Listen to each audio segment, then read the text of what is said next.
নমস্কার বন্ধুরা, আমি আর যে কৃষ্ণকলি আজ নিয়ে এসেছি বিশেষ একটি বার্তা। গতকাল আমাদের রেডিও সুন্দরবন চ্যানেলের মাধ্যমে আমি দেখিয়েছিলাম টাকিতে বিভিন্ন জায়গায় টাইম কলে জল অপচয়, কোনো জায়গায় কলের মাথা নেই, কোনো জায়গায় অনবরত জল পড়েই যাচ্ছে। তো পৌর নাগরিক হিসাবে আমরা বোধহয় কোনো একটা জায়গা থেকে অসচেতন রয়ে গেছি। তো কাল দেখিয়েছিলাম এই সমস্যা, আজকে দেখাবো একটা অন্য রকমের সমস্যা।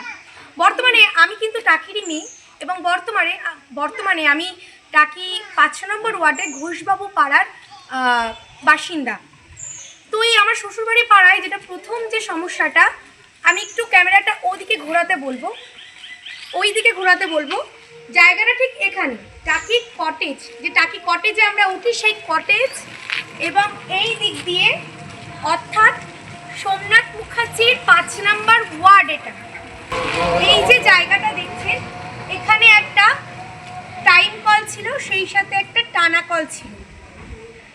মানুষের পানীয় জলের তো প্রয়োজন, কিন্তু এই যে কটেজের এখান দিয়ে শুরু করে ওই মাথাটা পর্যন্ত অর্থাৎ মিলন সমিতি ক্লাবের ঠিক পর থেকে এই জায়গায় কোনো রকম টাইম কলের জলের ব্যবস্থা নেই। এখানে বেশ কয়েক বছর আগে, লকডাউনের আগে পর্যন্ত আমি টাকির পৌর নাগরিক হিসেবে দেখেছি যে এখানে একটা টাইম কল ছিল, কিন্তু আনফর্চুনেটলি সেটা বেশ কয়েক বছর ধরে দেখা যাচ্ছে এখানে সেই টাইম কলটা নেই।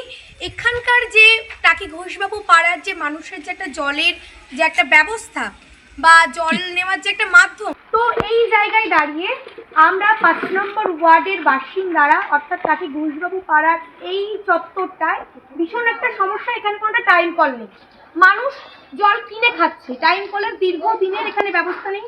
শুধু তাই না, একটা কল ছিল, সেই ব্যবস্থাটাও এখানে নেই। এছাড়াও এটা শুধু টাকি ৫ নম্বর ওয়ার্ডের সমস্যা নয়, এটা টাকি ১০ নম্বর ওয়ার্ডেরও সমস্যা। এছাড়াও টাকি হাসনাবাদে টোটালি টাইম কলের ব্যবস্থা নেই, সেখানে মানুষকে রীতিমতন জল কিনে খেতে হচ্ছে। আমরা একদিকে দেখছি যেসব জায়গাগুলো কল আছে সেখানে জলের অপচয় হচ্ছে, আর এক একটা জায়গায় টাইম কলের ব্যবস্থাই নেই। তো আমি বলবো বর্তমান সরকারকে এবং পৌরসভার যারা বর্তমান ক্ষমতায় আসছেন তারা অবশ্যই এই দিকটায় নজর দিন এবং অবশ্যই পাড়ায় পাড়ায় প্রত্যেকটা জায়গায় টাইম কলের ব্যবস্থা করুন এবং টাইম কলের জল যেন অপচয় না হয়। এছাড়াও ৫ নম্বর ওয়ার্ডে আরেকটি সমস্যা আছে, চলুন বন্ধুরা আমরা শুনে নেব। কাকিমা আছে, ওই কাকিমার কাছ থেকে আমরা একটা সমস্যার কথা জেনে নেব, তারপরে বাকি কথাটা আমরা দেখাবো। বলুন কি সমস্যা?